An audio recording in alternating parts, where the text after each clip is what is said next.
Hello everyone, welcome to study time study. This is Deepti Yadav. तो चलिए शुरू करते हैं हम लोग परसेंटेज का नेक्स्ट पार्ट। इससे पहले हम दो लेक्चर दे चुके हैं परसेंटेज के, जिसमें हमने परसेंटेज की कुछ बेसिक वैल्यूज़ बताई थी और इसमें कुछ क्वेश्चंस हमने करवाए थे। अब चलिए अब हम लोग चलते हैं परसेंटेज के नेक्स्ट लेवल पे, जो थोड़े से और स्टैंडर्ड क्वेश्चन जिसमें रहेंगे। इससे पहले जो मैंने क्वेश्चन कराए थे वो बेसिक लेवल था उसका, अब थोड़े से और स्टैंडर्ड क्वेश्चन, जैसे कि जो क्वेश्चन यूपीएसआई थोड़ी सी अच्छी एग्जाम्स होते हैं उनमें पूछे जाते हैं। चलिए देखते हैं आज का फर्स्ट क्वेश्चन क्या है। चलिए देखिए, यह है आज का फर्स्ट क्वेश्चन। एक समांतर चतुर्भुज के आधार में 25% की वृद्धि की गई जबकि ऊंचाई में 10% की कमी की गई। इस प्रकार उसके क्षेत्रफल में कितने प्रतिशत के परिवर्तन होगा।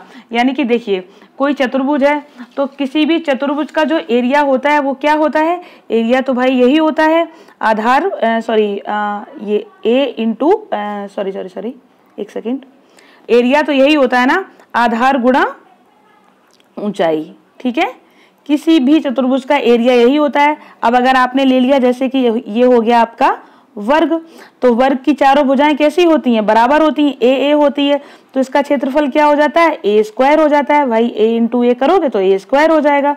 इसी तरीके से जब आप ले लेते हो आयत, तो आयत में क्या हो जाता है, एल इंटू बी हो जाता है। ठीक है, एल इंटू बी, ये भी आधार गुणा ऊंचाई हो गया।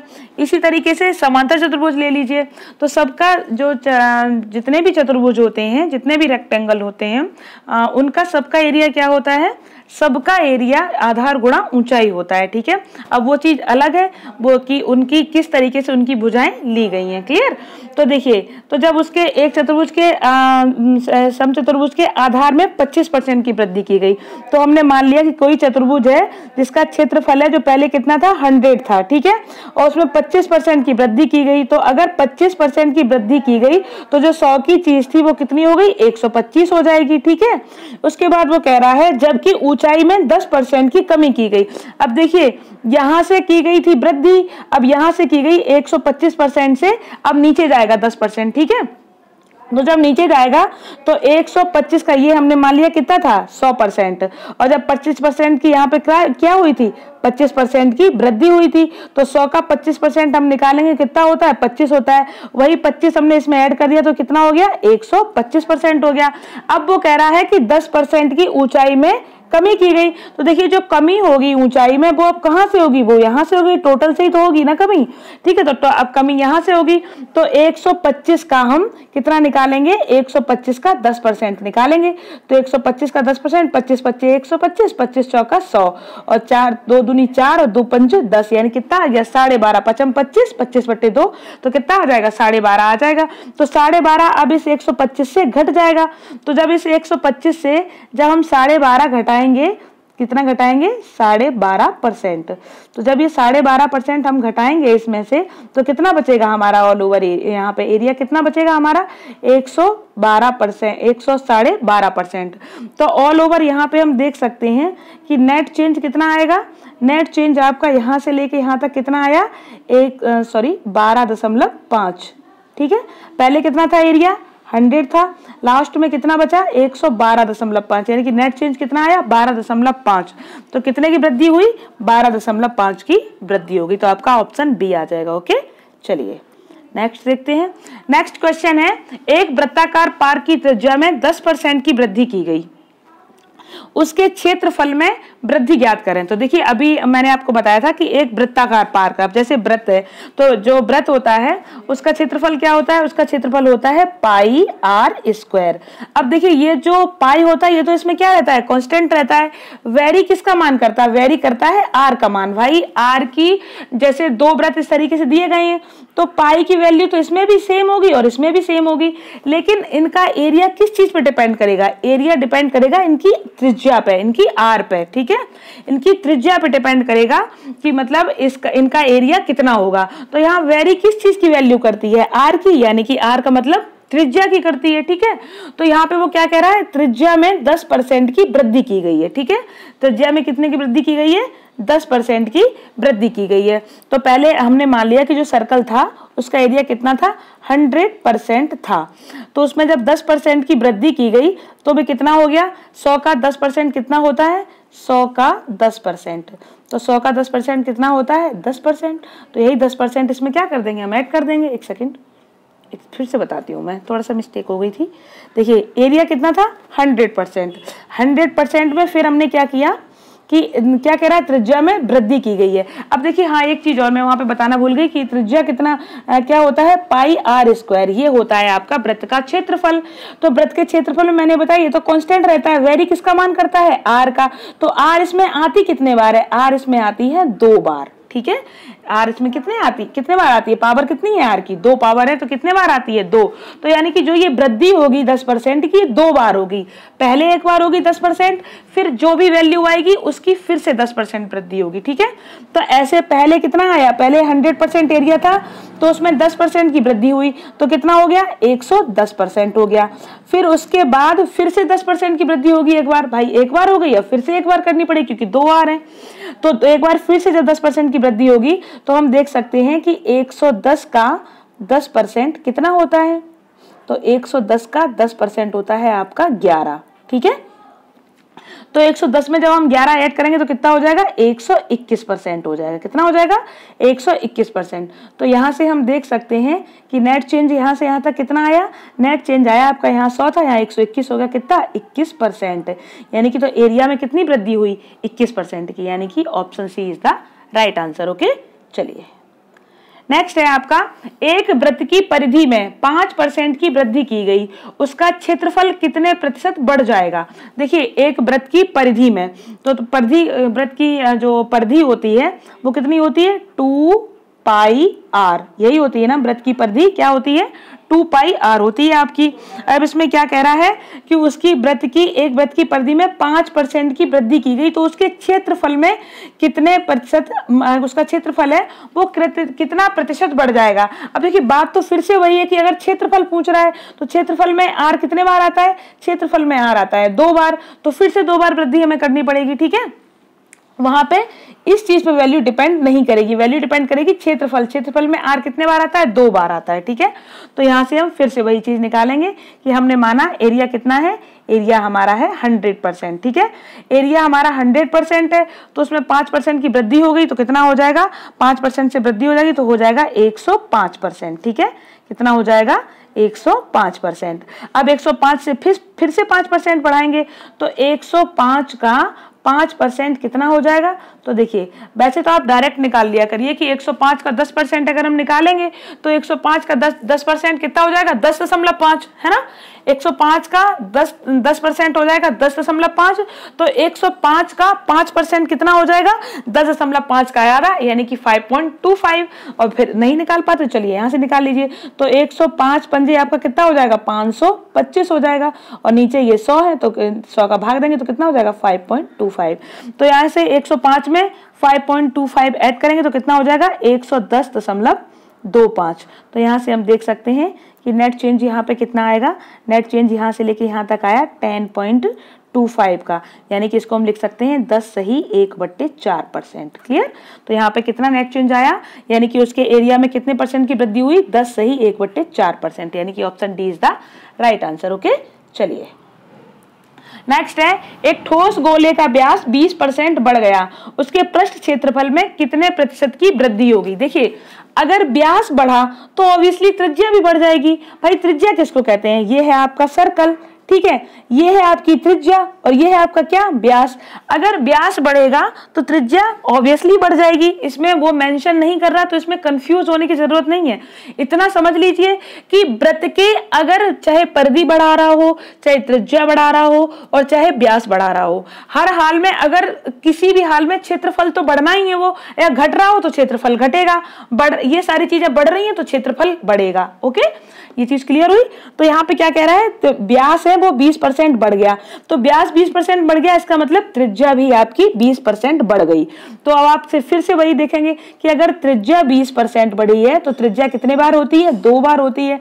तो जैसे क्षेत्रफल कितना हमने माना 100% हमारा क्षेत्रफल है, और जब एक बार बढ़ेगा कितना हो जाएगा 120, क्योंकि 100 का 20%। देखिए हम लोग 100 क्यों लेते हैं, क्योंकि 100 सबसे इजी होता है। अगर हमने 100% बेस ले लिया तो इसका हमें 20% निकालना है, तो 100 का 20% 20 हो जाता है, 100 का 30% 30 हो जाता है, 100 का 40% 40 हो जाता है। तो इसीलिए हम बेस में क्या ले लेते हैं, 100 ले लेते हैं, क्योंकि 100 हमें इजी हो जाता है, हमें इससे हमें सॉल्व करना थोड़ा सा कैलकुलेशन से बच जाते हैं, इसलिए हम बेस में हमेशा क्या लेते हैं, 100।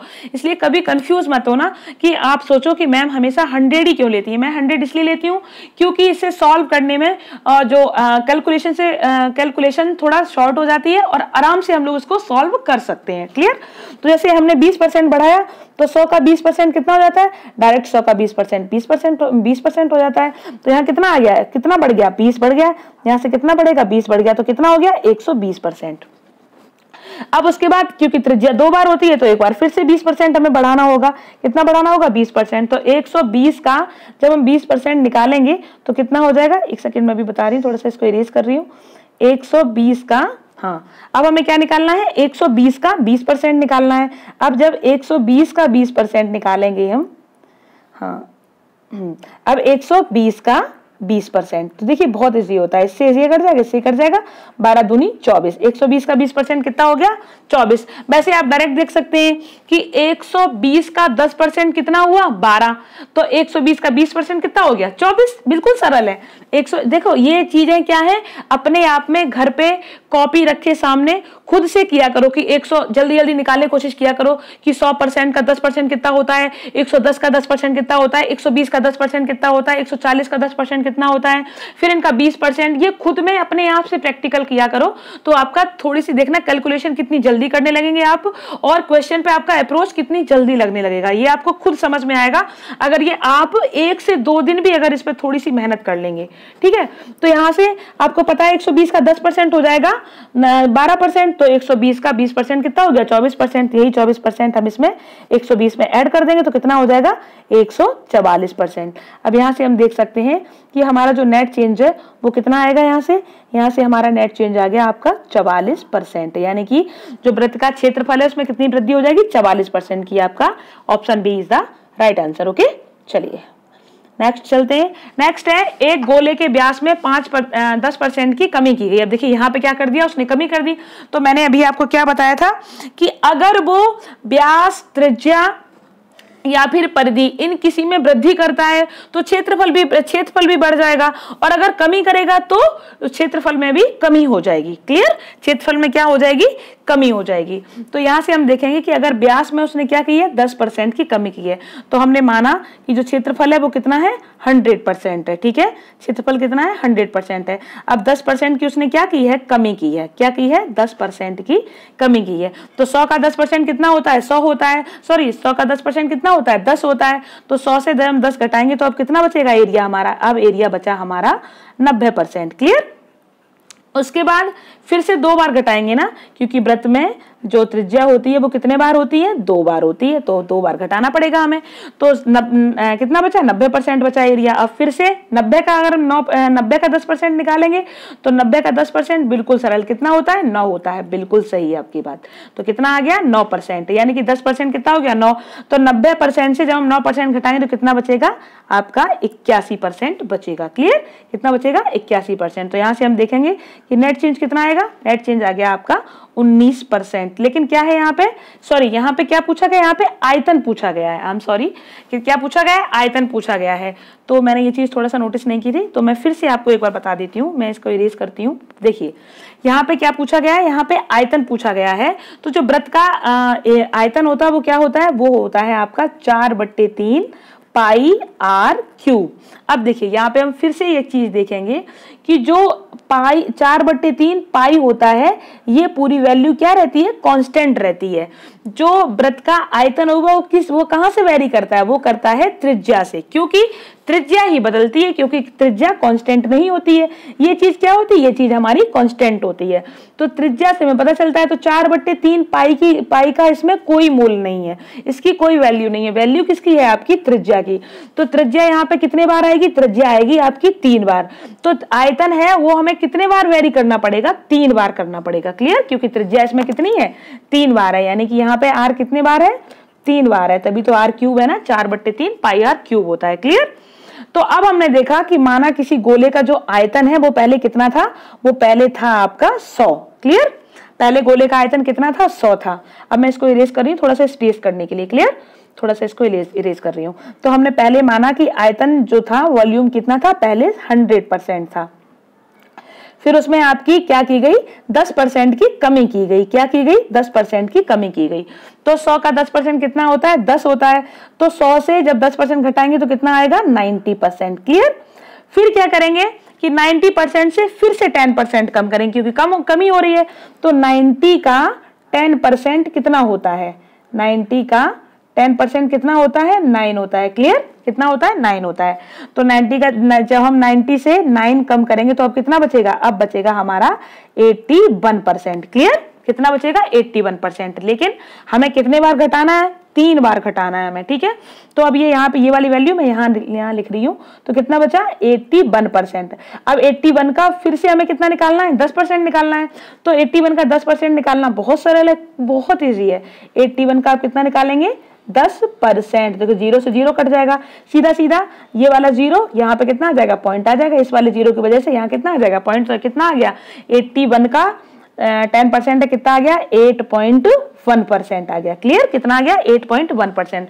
तो 81 से जब हम 8.1 घटाएंगे तो कितना बचेगा हमारा, तो हमारी वैल्यू आ जाएगी आपकी, सॉरी एक सेकंड मैं यहाँ पे घटा के देख लेती हूँ। 81 में से जब हम 8.1 घटाएंगे तो यहाँ से कितना बचेगा, लगभग 27.1 आपका आंसर आएगा यहाँ पे। तो देखो घटाएंगे, यहाँ पे 10 में से 1 जाए, कितना बचेगा, 9 आ जाएगा। ठीक है, और यहाँ पे कितना बचा आपका, 10 में से 8 गई 2, यानी कि 72.9। कितना आ गया, 72.9। क्लियर, अब हम देखते हैं यहाँ पे कि यहां से 100 से लेके 72.9 तक नेट चेंज कितना आया, नेट चेंज आया आपका 27.1% का।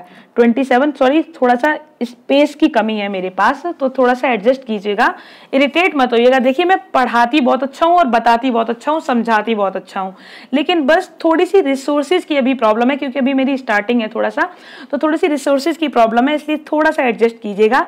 स्पेस मेरे पास थोड़ा सा कम रहता है। क्लियर, लेकिन समझाऊंगी आपको बहुत अच्छे से, आपको समझ में बहुत अच्छा आएगा। शायद ही आप कहीं से अगर पेड कोर्स लेंगे तब भी आपको इतने अच्छे से कोई नहीं समझाएगा जितने अच्छे से मैं आपको समझा रही हूँ। लेकिन बस बात यही है कि थोड़ी सी रिसोर्सेज की प्रॉब्लम है। क्लियर, तो थोड़ा सा जगह के साथ थोड़ा सा एडजस्टमेंट कीजिएगा। अब यहाँ पे चलिए मैं इरेज करके थोड़ा सा साफ साफ लिख देती हूँ, इसको समझा तो दिया मैंने पूरा।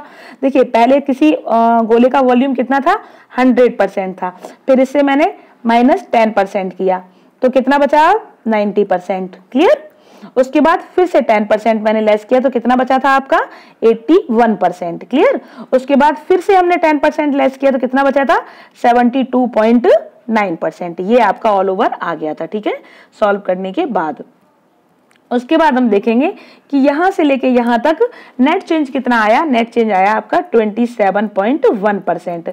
तो जो आयतन में कमी होगी वो कितनी होगी, 27.1% की, यानी कि आपका आंसर कौन सा हो जाएगा, option C is the appropriate answer. Okay, चलिए नेक्स्ट है, किसी बेलन की त्रिज्या 5% बढ़ाई गई और ऊंचाई 10%। इस प्रकार बेलन के आयतन में कितने प्रतिशत की वृद्धि होगी। देखिए यहाँ पे क्या कह रहा है कि जो बेलन की, यहाँ पे क्या आ गया, देखिए हाँ अब ये चीज नोटिस कीजिएगा, यहाँ पे क्या आ गया, बेलन, और यहाँ क्या पूछ रहा है, आयतन। तो देखिए जो बेलन होता है उसका आयतन क्या होता है, उसका आयतन होता है आपका πr²h। क्या होता है, π²h। तो इसमें आपको बिल्कुल भी कंफ्यूज होने की जरूरत नहीं है। यहाँ पे जो बेलन का जो वॉल्यूम होगा वो किस चीज से वेरी करेगा, तो देखिए जो पाई की वैल्यू है वो तो हर जगह क्या रहेगी, आपकी कांस्टेंट रहेगी। जो वेरी करेगा वो r²h से करेगा बेलन का वॉल्यूम। क्लियर, कहां से करेगा, r²h से।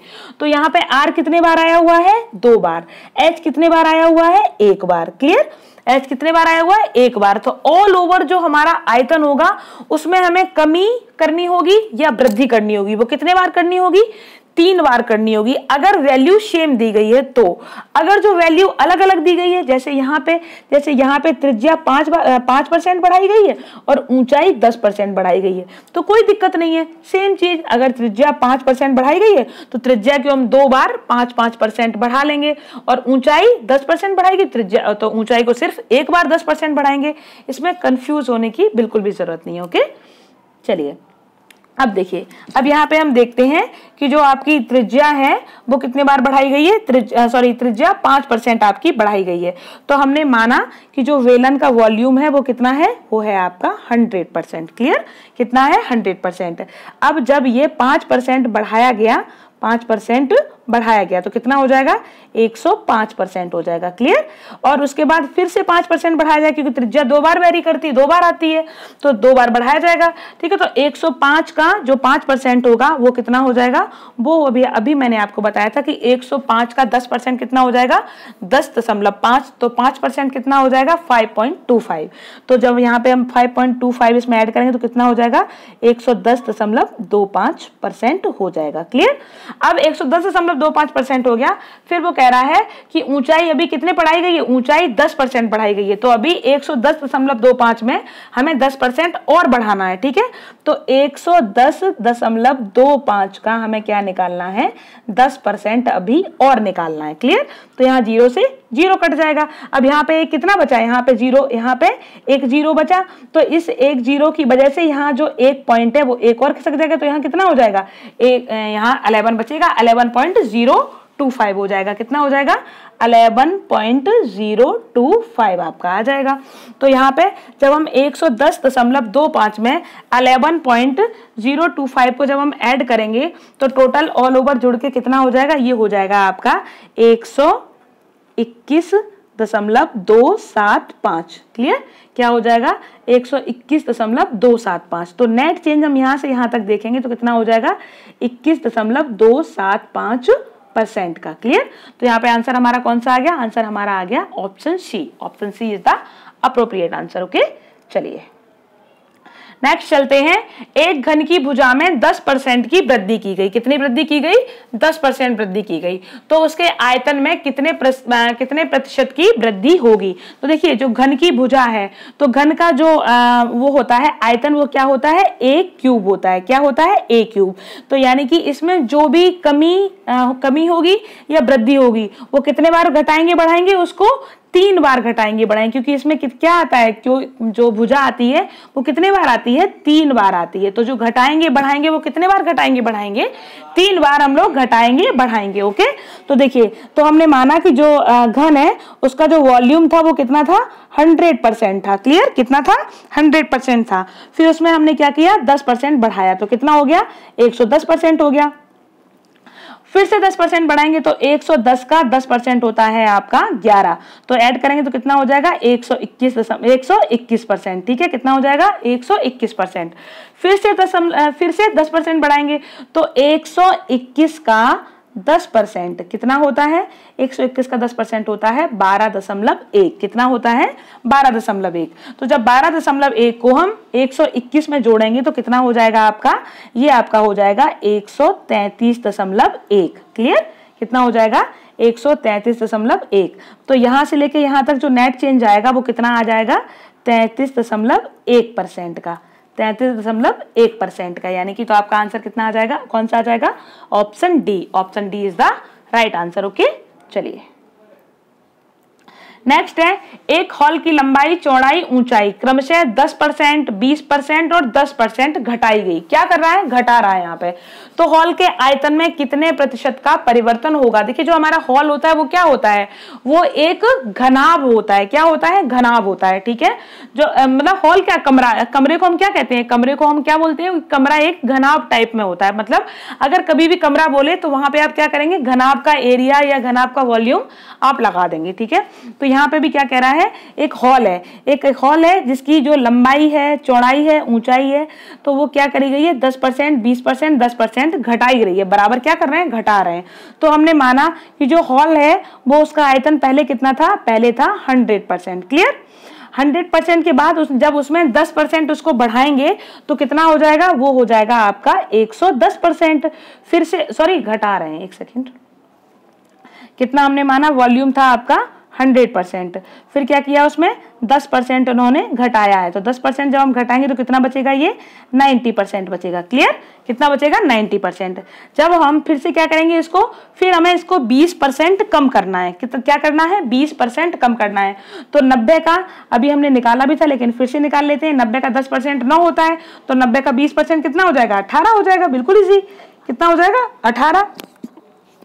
तो जब हम 90 से 18 घटाएंगे तो कितना बचेगा, तब आपका बचेगा 72%। कितना बचेगा, 72%। क्लियर। उसके बाद फिर क्या कह रहा है, 10% फिर से कमी हो रही है, तो 72 का 10% कितना हो जाएगा, 7.2%। तो 72 से जब हम 7.2 घटाएंगे तो कितना बचेगा, तो आपका बचेगा 64.8%। कितना बचेगा, 64.8%। तो देखिए यहां से यहां तक जो नेट चेंज है वो कितना आया है, वो आया है आपका 35.2% का। कितना आया है, 35.2% का। यानी कि आपका आंसर कौन सा हो जाएगा आपका, क्यों और क्या हो रहा है, 35.2% की क्या हो रही है, यहाँ पे कमी हो रही है। क्या हो रही है, कमी। यानी कि तो आपका option D is the right answer. Okay, अब मैं यहाँ पे अभी आपको एक चीज और बताना चाह रही थी, थोड़ा सक्सेसिव मेथड से। देखिए 2 मेथड होते हैं, एक आप लोग इसको सक्सेसिव मेथड से भी लगा सकते हैं। सारे क्वेश्चंस को शुरुआत से लेके सारे क्वेश्चंस को आप सक्सेसिव मेथड से भी लगा सकते हैं। तो जब आगे आएंगे कुछ क्वेश्चंस मैं उनमें आपको अप्लाई करना बताऊंगी। अभी मैं कुछ लास्ट क्वेश्चन में उनको बताना भूल गई थी, तो चलिए नेक्स्ट क्वेश्चन में आपको बताऊंगी। देखिए इसमें लगा के देखते हैं। जैसे इसमें सक्सेसिव मेथड अगर मुझे इसमें लगाना है तो सक्सेसिव मेथड किस तरीके से लगाते हैं। देखिए पहले ये 2 वैल्यू है, पहले 2 वैल्यू पे लगाएंगे। तो पहले क्या कर रहा है, 10% की कमी कर रहा है और 20% की कमी कर रहा है। दोनों तरफ से क्या हो रही है, कमी हो रही है। तो यहाँ हम लिखेंगे -10 -20। ठीक है, फिर क्या हो रहा है, कमी हो रही, तो बीच में क्या लगेगा, माइनस का ही साइन लगेगा। फिर 10 × 20 ये हो जाएगा। क्लियर। उसके बाद क्या करेंगे, ये भी माइनस का होगा, ये भी माइनस का होगा, तो ये क्या हो जाएगा, ऑब्वियसली ये हो जाएगा आपका प्लस का हो जाएगा। ठीक है, ये प्लस का हो जाएगा। उसके बाद नीचे क्या ले लेंगे हम लोग, नीचे 100 ले लेंगे। 0 से 0 कट जाएगा, 0 से 0 कट जाएगा। तो कितना बचेगा यहाँ से, यहाँ माइनस का आपका आ जाएगा 30 और ये प्लस के कितने आ जाएंगे 2। तो यहाँ से कितना बचा हमारे पास, माइनस का 28। ये माइनस क्या दिखा रहा है, ये माइनस दिखा रहा है कि कमी हो रही है, क्षेत्र सॉरी आयतन में क्या हो रही है, कमी हो रही है, इसलिए क्या दिखा रहा है, माइनस दिखा रहा है। अब यहाँ पे देखिए -28% तक आ गया आपका। अब यहाँ से आगे फिर क्या करेंगे, यहाँ से आगे -28% आपके पास था ही, और फिर से 10% की कमी हो रही है, तो फिर -10% ले लेंगे यहाँ पे। ठीक है, -10% लेंगे, फिर प्लस का यहाँ पे लिखेंगे 28 × 10 लिखेंगे, अपॉन में 100 लिखेंगे, तो 0 से 0 कट जाएगा। तो यहाँ से कितना बचेगा, माइनस का 28 माइनस का 10 और यहाँ पे क्या बचेगा, प्लस का 2.8 बचेगा। तो यहाँ पे कितना हो जाएगा, माइनस का 30 हो जाएगा। 28 माइनस का 38 हो जाएगा ये, और माइनस का 38 और प्लस का क्या हो जाएगा 2.8। तो यहाँ से जब इसको घटाएंगे तो कितना बचेगा आपका 35 माइनस का 35.2% आपका आ गया। ये किसका है, माइनस का। तो माइनस क्या दिखा रहा है कि कमी हो रही है आपकी। तो आपका यहाँ से भी ऑप्शन क्या आ गया, ऑप्शन डी आ गया। ये होता है आपका सक्सेसिव मेथड। ओके, चलिए नेक्स्ट है, एक आयत की भुजाओं की माप करते समय उसकी चौड़ाई 5% अधिक ले ली गई और लंबाई 5% अधिक ले ली गई और चौड़ाई को 4% कम कर दिया गया, तो उसका क्षेत्रफल ज्ञात करते समय कितने भाग की गलती होगी। तो देखिए माना हमने क्या माना कि जो आयत है उसका आयत का क्षेत्रफल पर क्या होता है, लंबाई गुणा चौड़ाई L × B, यही होता है ना। तो हमने मान लिया कि आयत का क्षेत्रफल कितना है, 100 है। ठीक है, जब आयत का क्षेत्रफल 100 है तो पहले उसने लंबाई क्या किया, लंबाई को 5% अधिक ले लिया, यानी कि लंबाई कितनी हो गई आपकी 105% हो गई। क्लियर, क्या हो गई, लंबाई 105% हो गई। उसके बाद फिर वो कह रहा है कि जो चौड़ाई है उसको क्या कर दिया गया है, 4% कम कर दिया गया है। तो 4% जो कम होगी वो कहां से होगी, 105 से होगी। तो जब हम निकालेंगे 105 का क्या निकालेंगे 4%, तो यहां से निकल के आ जाएगी 4.20। कैसे, 105 चौका कितना हो जाएगा 420 हो जाएगा, और नीचे 20 है तो 4.20 हो जाएगा। 2 0 है ना, तो आगे पीछे से 2 अंकों के बाद दशमलव लग जाएगा, तो क्या हो जाएगा 4.20। तो यानी कि आपकी 4.20 की कमी हो जाएगी। तो यहाँ से कितना बचेगा 100.8 बचेगा। यानी कि जो ऑल ओवर कमी है वो कितने की आएगी, ऑल ओवर कमी ये 100 था, ये 100.8, तो नेट चेंज कितना आया 0.8 का, कितना आया 0.8 का, और 0.8 का नेट चेंज जो आया है वो कहां से आया, वो आया है आपका 100 से, क्योंकि वो कमी पूछ रहा है ना, तो कहां से आया है 100 से। तो यहाँ से ये 0 हटाएंगे, यहाँ कितना हो जाएगा नीचे एक और 0 बढ़ जाएगा। तो जब इसको हम काटेंगे तो 8 एकम 8, 8 एकम 8 और 8 दूनी 16, 8 पच्चे 40, तो 1/25 भाग की कमी हो जाएगी। तो आपका आंसर आ जाएगा ऑप्शन डी, यानी कि जो उसके एरिया में कमी होगी वो कितनी हो जाएगी, 1/25 भाग की कमी हो जाएगी। ओके, समझ में आया आपको। इसी तरीके से अगर हम इसको लगाते हैं सक्सेसिव मेथड से, तो उसमें कैसे लगाएंगे, सक्सेसिव मेथड में कैसे लगाएंगे, देखिए 4% 5% क्या कह रहा है, अधिक ले लिया तो 5% बढ़ा रहा है, तो प्लस का 5 आ जाएगा, क्लियर।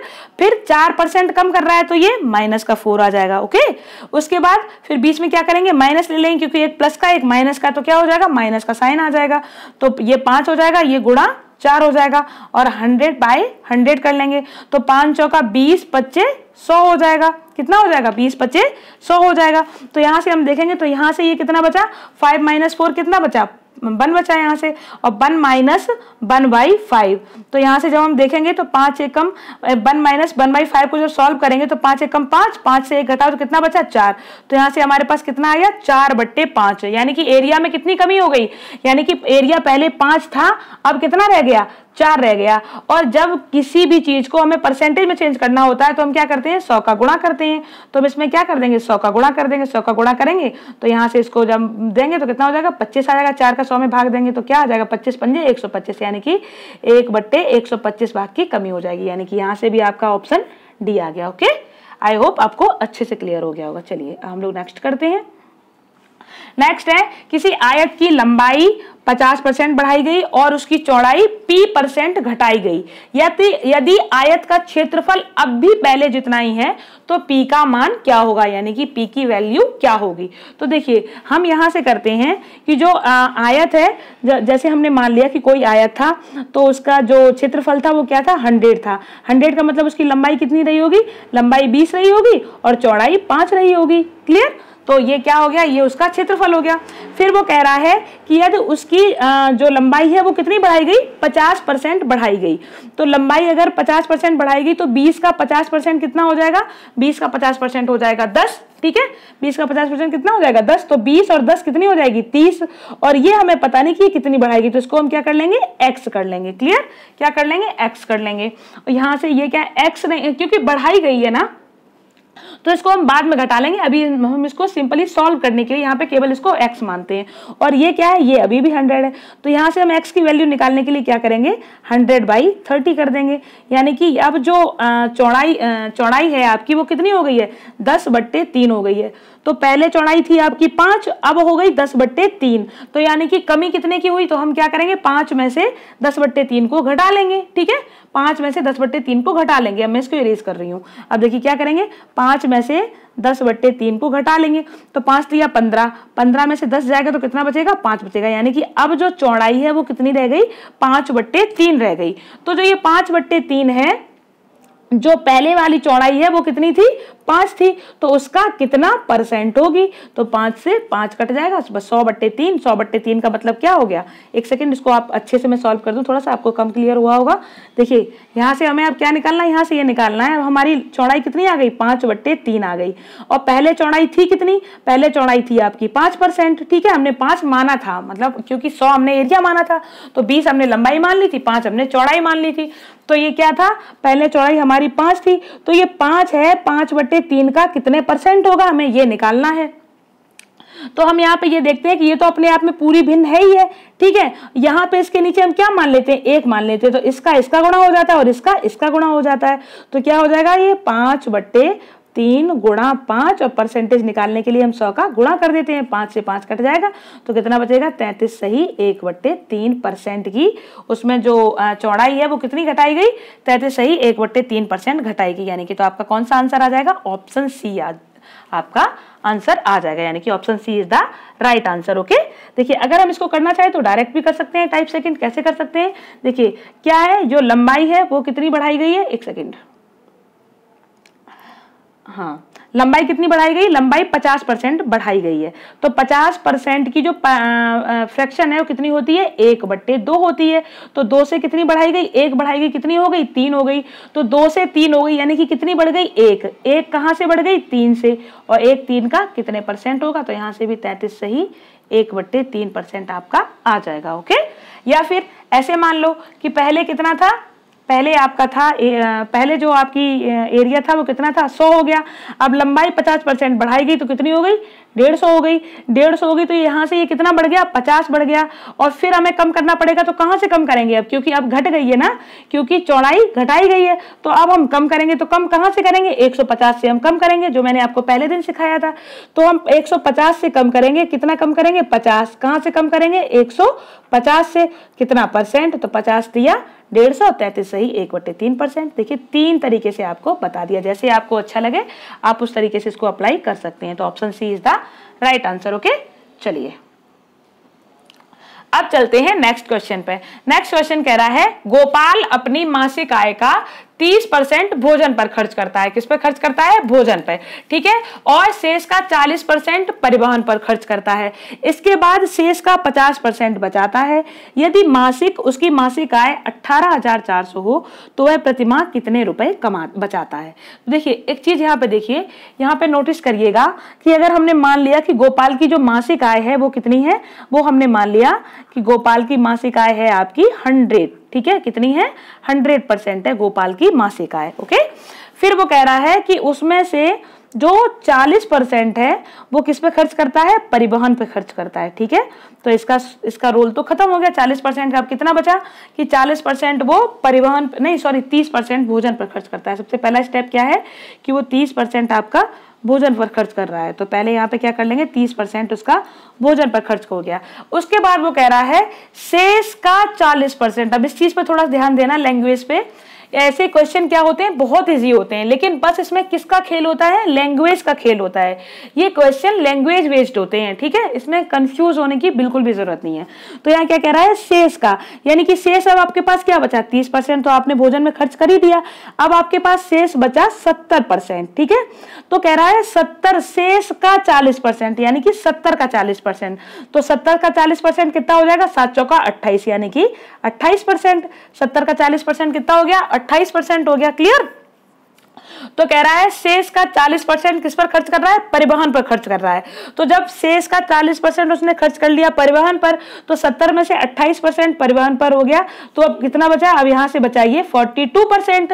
जब 42% बचा है, फिर उसके बाद वो क्या कह रहा है, इसके बाद कह रहा है इसके बाद शेष का 50% बचाता है। तो हमारे पास अब जो शेष बचा है वो कितना बचा है, 42% हमारा शेष बचा हुआ है।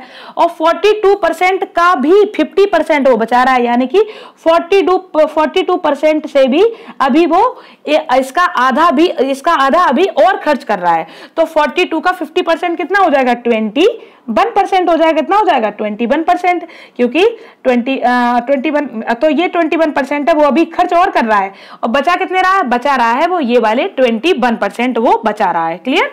फिर कह रहा है यदि उसकी मासिक आय 18,400 हो, तो यानी कि उसने इस 100 की वैल्यू दे दी कि 100% बराबर कितना है, 18,400। तो वह प्रतिमाह कितने रुपए बचाता है। तो यानी कि उसने 100% की वैल्यू दे दी और आपको 21% की वैल्यू उसने पूछी है। तो अब तो बहुत सरल हो गया, अब तो कुछ भी नहीं इस क्वेश्चन में बचा।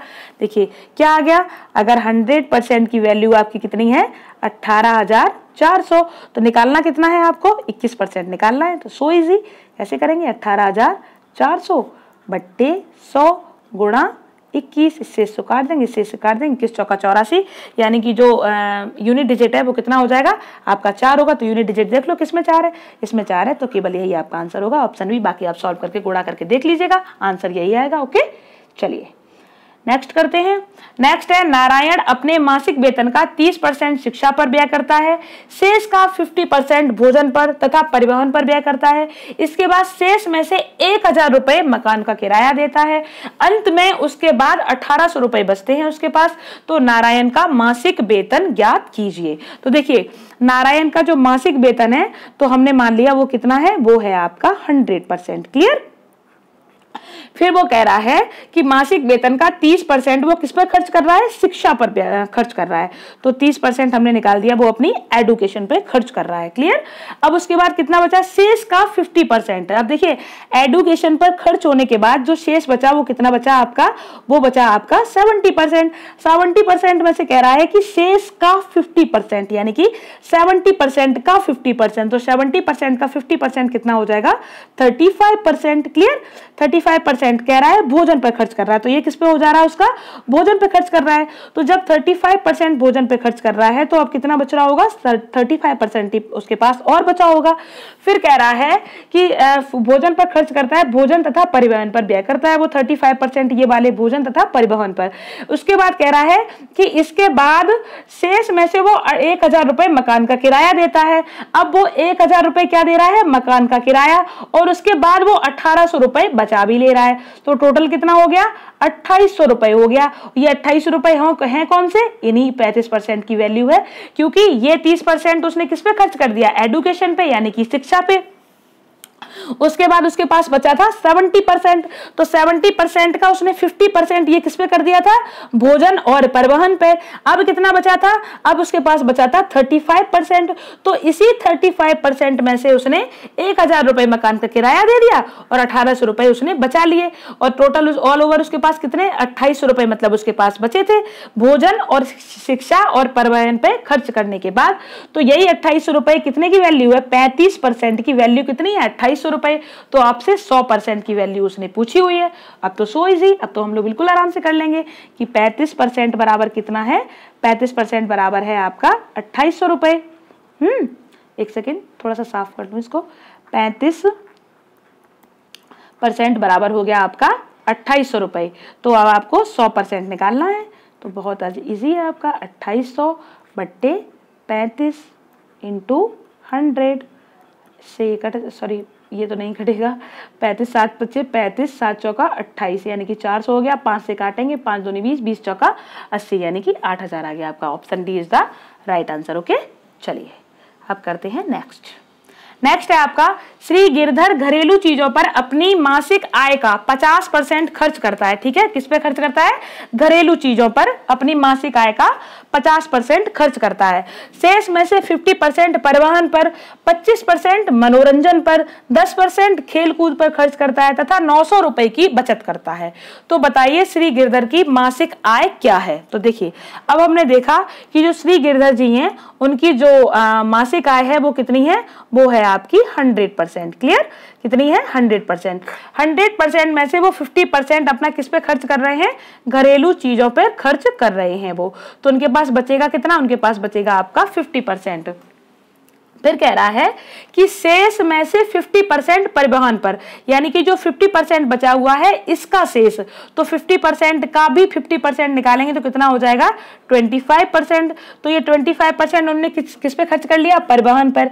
फिर कह रहा है कि 25% मनोरंजन पर। तो 50 का जब हम 25% निकालेंगे तो 50 का 25% आपका कितना हो जाएगा 12.5, 50 दूनी 100, तो कितना हो जाएगा 12.5%। तो 12.5% वो किस पे खर्च कर रहे हैं, 12.5% खर्च कर रहे हैं मनोरंजन पर।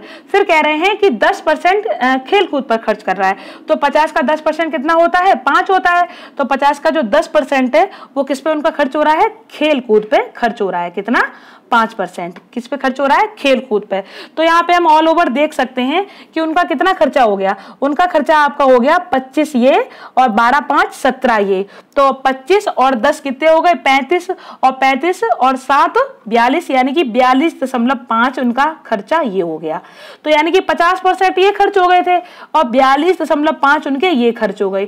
तो ऑल ओवर बचा कितना 100% में से, क्योंकि 50% तो ये उन्होंने खर्च कर दिए थे घरेलू चीजों पे। उसके बाद जो ये 50 बचे थे उसके इस 50 का 50% उन्होंने खर्च कर दिया किस पे, परिवहन पे। 50 का 25% उन्होंने खर्च कर दिया किस पे, मनोरंजन पर। 50 का 10% उन्होंने खर्च कर दिया खेल कूद पे। तो ये टोटल जब तीनों को हमने जोड़ा तो ये कितना हो गया 42.5%।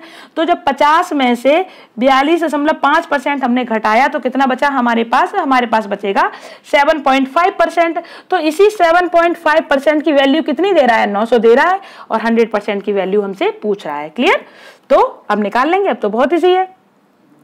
7, देखिए अब आपको फिर से एक बार समझा दूं जो ना समझ में आया हो। देखिए उसकी टोटल आय हमने कितनी मानी थी गिरधर की, 100% थी, ठीक है।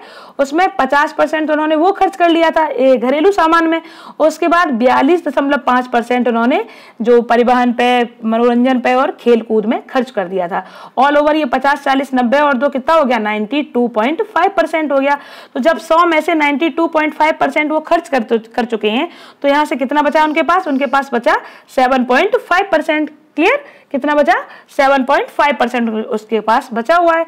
तो इसी 7.5% की वैल्यू वो 900 रुपए दे रहा है। तो 7.5% की वैल्यू 900 रुपए, तो 100% हमें निकालना है, निकाल देंगे। 7.5% इज इक्वल टू 900 रुपए, तो 100% आपका निकालना है। तो 900 बटे 7.5 इंटू 100, 100 का साइन इसलिए नहीं लगाते हैं क्योंकि 7.5 के पास भी परसेंटेज का साइन, 7.5 के पास भी परसेंटेज का साइन है और 100 के पास भी परसेंटेज का साइन है, तो वो आपस में कट जाते हैं, तो उसकी कोई वैल्यू नहीं रहती। ओके, यहाँ से 0 हटेगा, यहाँ एक 0 बढ़ा लो, 25 तिया 75, 25 चौका 100, यहाँ पे 3 तरह का 9, यानी कि 3 चौका 12,000 है आपका आ जाएगा। Option C is the right answer, यानी कि ऑप्शन सी आपका आंसर आ जाएगा। ओके, तो यहाँ पे आपका कौन सा आंसर आ गया, ऑप्शन सी, यानी कि 12,000। ओके, चलिए नेक्स्ट चलते हैं। नेक्स्ट है एक्स और बाई के वेतन का योग कितना है, 2000 है, और एक्स अपने वेतन का 95% तथा बाई अपने वेतन का 85% खर्च करता है। यदि उनकी बचत समान है तो बाई का वेतन बताइए कि कितना रहा होगा। तो देखिए एक्स और बाई दोनों का वेतन कितना है, एक्स और बाई दोनों का वेतन है आपका 2000 रुपए, ठीक है। दोनों के वेतन का योग कितना है, 2000 रुपए है। फिर वो कह रहा है एक्स अपने वेतन का 95% तथा बाई अपने वेतन का 85% बचाता है। तो यानी कि और उसके बाद उनकी बचत समान है। बचत समान का मतलब क्या हुआ कि एक्स, देखिए बचत क्या होती है, देखिए अगर आपका आय है, ये आपकी क्या हो गई, इनकम, ठीक है, ये आपकी हो गई इनकम। तो इनकम क्या होती है, जो आपका एक्सपेंडिचर होता है, यानी कि जो आपका खर्च होता है, एक्सपेंडिचर, ठीक है, एक्सपेंडिचर प्लस आपका क्या है, प्लस आपका क्या, इनकम इज इक्वल टू जो खर्च होता है वो और आपकी सेविंग यानी कि बचत, ये क्या हो जाती है आपकी सेविंग। यानी कि इनकम इज इक्वल टू क्या होता है, एक्सपेंडिचर यानी कि खर्च प्लस सेविंग, ये दोनों मिला के क्या हो जाता है, आपकी इनकम हो जाती है। क्लियर, क्या हो जाती है आपकी इनकम। तो इसी तरीके से इनकी जो इनकम है वो कितनी है, 2000 रुपए है, और ये 95% और 85% खर्च कर रहे हैं। तो इन्होंने कितना खर्च कर लिया, 95% और 85%। तो एक्स ने कितना बचाया होगा, 5%, और बाई ने कितना बचाया होगा, 15%, क्योंकि भाई टोटल उनका 100% रहा होगा उनका इनकम। तो इनकम में उन्होंने 100, क्योंकि कोई भी वैल्यू अपने आप में 100% होती है, तो उनकी इनकम कितनी रही होगी, दोनों की 100% रही होगी। 100% में से उन्होंने 95% खर्च कर लिया, एक्स ने 95% खर्च कर लिया, तो एक्स का कितना बचा, 5%। बाई ने अपना 85% खर्च कर लिया, तो बाई का कितना बचा, 15%। तो यही 5% और 15% की वैल्यू वो क्या कह रहा है, आपस में समान है। यदि उनकी बचत समान है, यही तो कह रहा है, यदि उनकी बचत समान है, तो एक्स की 5% की वैल्यू और बाई की 15% की वैल्यू है, वो क्या है, समान है, तो उनकी बचत वो पूछ रहा है। क्लियर। तो यहां से देखिए आप एक चीज क्लियर कीजिए कि तो जो एक्स का कितना बचा, एक्स का बचा आपका 5% और बाई का कितना बचा, बाई का बचा आपका 15%। इन दोनों की वैल्यू क्या कह रहा है, समान है। तो हम क्या करेंगे, इसको 5 एकम 5, 5 तिया 15, तो यानी कि x अपॉन वाई बराबर क्या आ जाएगा, 3/1। ये आ गया ना, x अपॉन वाई क्या आ गया, 3/1। वाई की वैल्यू ये है, x की वैल्यू ये है, तो ये बराबर यहाँ पे क्या आ गया, x की वैल्यू 3 आ गई और y की वैल्यू 1 आ गई। तो यानी कि अगर x की इनकम 3 है तो y की इनकम कितनी है, 1 है, और दोनों की इनकम मिला के कितनी है, जोड़ो तो 4 है। यही 4 की वैल्यू आपको दे रहा है कितनी, 2000 रुपए दे रहा है। तो कह रहा है यदि उनकी बचत समान है तो बाई का वेतन पूछ रहा है, तो बाई कितना है, 1 है, तो 4 बराबर 2000, तो 1 बराबर कितना हो जाएगा आपका 500 आ जाएगा। तो आपका आंसर बाई का वेतन है वो कितना आ जाएगा, 500, यानी कि option C is the right answer. अगर थोड़ा सा और अच्छे से आपको क्लियर नहीं हुआ हो तो मैं थोड़ा सा और बता देती हूँ अभी आपको। देखिए यहां से x अपॉन बाई बराबर क्या निकला था, 3/1, ठीक है। तो यहाँ पे इसको हम x मान लेते हैं, थोड़ा सा आपको कंफ्यूजन ना हो इसलिए, ठीक है। तो 3x और x दोनों को जोड़ेंगे तो कितना हो जाएगा 4x, और 4x की वैल्यू आपको वो दे रहा था कितना 2000। 4x की वैल्यू 2000, तो x की वैल्यू हमें निकालना, क्योंकि बाई का वेतन कितना है x है, चाहे x लिख लो या 1x लिख लो, बात तो बराबर ही है। तो हमें x की वैल्यू निकालनी है, तो x की वैल्यू 2000/4, 4 पंजे 20, कितनी आ गई 500 आ गई। क्लियर? तो आपका ऑप्शन सी आपका राइट आंसर हो जाएगा। ओके, चलिए नेक्स्ट है सॉरी, एक व्यक्ति अपनी मासिक आय का 1/4 भाग खाने पर और 2/3 भाग घर के किराए पर तथा शेष जो 630 रुपए बचते हैं उसको वो दूसरी वस्तुओं पर खर्च करता है। ठीक है, तो उसके घर का किराया कितना है? देखिए ये कितना लिखा हुआ है 1/4, ये लिखा हुआ है 2/3। तो जो हम ऑल ओवर वैल्यू है वो क्या कर लेते हैं, वो इन दोनों को गुणा करके हम मान लेते हैं, या इन दोनों का एलसीएम ले लेते हैं। तो वो वैल्यू कितनी हो जाती है, ऑल ओवर वैल्यू हो जाती है। तो हमने मान लिया कि उनका जो ऑल ओवर वैल्यू है वो कितनी है 12 है, यानी कि जो टोटल जो उनका जो आय था वो कितनी थी 12 थी, टोटल आय उनकी कितनी थी 12 थी। अब 12 का 1/4 भाग वो खाने पे खर्च कर रहा है, तो जब हम 12 का 1/4 भाग निकालेंगे तो कितना आ जाएगा 3 आ जाएगा, यानी कि 3 उसने खर्च कर दिया खाने पे। फिर वो कह रहा है 12 का 2/3 भाग, तो 12 का जब हम 2/3 भाग निकालेंगे तो 3 चौका 12, यानी कि 4 दूनी 8, 4 दूनी 8 उसने किस पे खर्च कर दिया, 8 उसने कर दिया घर के किराए पे। अब 8 और 3 11, ये कितने हो गए दोनों वैल्यू मिला के, ये दोनों वैल्यू मिला के हो गई 11, टोटल वैल्यू कितनी थी 12, तो 12 में से 11 गए, कितना बचा 1 बचा, तो यही एक वैल्यू 630 रुपए है। तो यानी कि किसकी वैल्यू दे रहा है, एक की वैल्यू दे रहा है। देखिए फिर से आपको समझा देती हूँ थोड़ा सा और साफ पेज पे। हमने ऑल ओवर वैल्यू क्या मैंने बताया आपको कि जो ये नीचे वाली वैल्यू होती है इसका एलसीएम ले लेते हैं, इसको हम क्या मान लेते हैं टोटल वैल्यू मान लेते हैं। ठीक है, तो हमने मान लिया कि जो उसकी टोटल आय है वो कितनी है 12 रुपए है, कितनी है 12 रुपए। फिर कह रहा है कि 12 का 1/4 कितना 1/4, तो 1/4 इसका कितना हो गया 3, 3 वो किस पे खर्च कर रहा है, 3 खर्च कर रहा है वो खाने पर, यानी कि फूड कंजम्पशन पर। ठीक है, उसके बाद वो कह रहा है कि 12 का 2/3 किस पे खर्च कर रहा है, घर के किराए पर, यानी कि 3 चौका 12, तो 4 दूनी 8, यानी कि 8 उसने किस पे खर्च कर लिया, होम रेंट पे उसने खर्च कर लिया। क्लियर? उसके बाद कह रहा है कि अब जो शेष बचा, तो आपके पास टोटल 12 रुपए थे, 3 रुपए आपने भोजन पे खर्च कर दिए, 8 रुपए आपने रेंट पे खर्च कर दिए, तो आपके पास ये टोटल कितने हो गए 11 रुपए। अब 12 में से 11 घटाएंगे तो कितना बचेगा आपके पास बचेगा 1 रुपया, आपके पास बचा 1 रुपया, और इन साहब के पास कितना बचा 630 रुपए, यानी कि 1 रुपए की वैल्यू 630 रुपए के बराबर है। तो पूछ रहा है कि घर का किराया, तो घर का किराया कितना है 8, तो 8 की वैल्यू पूछ रहा है, तो 8 बराबर कितना हो जाएगा, 8 बराबर 630 में गुणा कर दो। अब मैं थोड़ा सा इरेज कर लेती हूँ। देखिए 1 रुपए की वैल्यू दे रहा है 630 रुपए, तो 8 रुपए की वैल्यू पूछ रहा है, तो क्या कर देते हैं 630 गुणा 8, तो कितना हो जाएगा 6 0 को 0, 6 18 के 8 से लगाए 8 3 24 हो जाएगा, 8 0 को 0, 8 3 24 की 4 ऐसे लगा दो, 8 48 और 2 50, यानी कि कितना आ जाएगा आपका 5040, यानी कि option A is the right answer. Okay, चलिए thank you so much, thank you for watching. हम लोग मिलते हैं नेक्स्ट सेशन में। और देखिए अगर मेरा सेशन अच्छा लगे तो प्लीज अपने दोस्तों के साथ शेयर कीजिएगा, और बहुत सारा शेयर कीजिए। देखिए आपका शेयर करने से आपका कुछ नहीं जाएगा, बट हमें इससे बहुत सारा मोटिवेशन मिलता है। ठीक है, इससे हम आपके लिए और भी अच्छे अच्छे क्वेश्चन लाएंगे, आपके लिए और भी अच्छी अच्छी चीजें लेकर आएंगे। ओके, चलिए अब मिलते हैं हम लोग नेक्स्ट सेशन में। Thank you so much.